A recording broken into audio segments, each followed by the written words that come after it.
Yes, I worked in the prison woodshop with a serial killer. He was the head of QC or quality control, so he's making sure that nothing got sent out that was substandard. So all that attention to detail that made him a good serial killer also made sure that nothing substandard got sent out. But he wasn't the only one in the woodshop with questionable charges, because we would always watch the news, we would see these crazy cases, and then a year and a half, 2 years later, there's people come walking in the prison doors.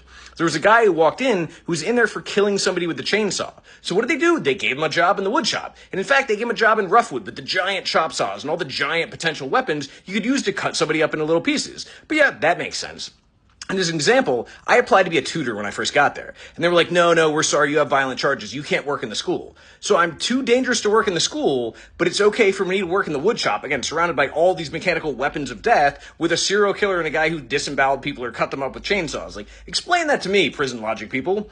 And that's actually a really good example of how prisons are run. They're like, okay, we have these rules. They may not make any sense, but rules are rules. You know how it works. Though, in their defense, I will say that both the guy who was accused of multiple murders across multiple states and the guy who was convicted of chopping somebody up with a chainsaw, they were both model employees. They showed up, they worked really hard, they went back, they had their coffee or their dinner, they went to sleep, and they did it all again the next day. So in that case, having a job and having structure may have been the best thing for them.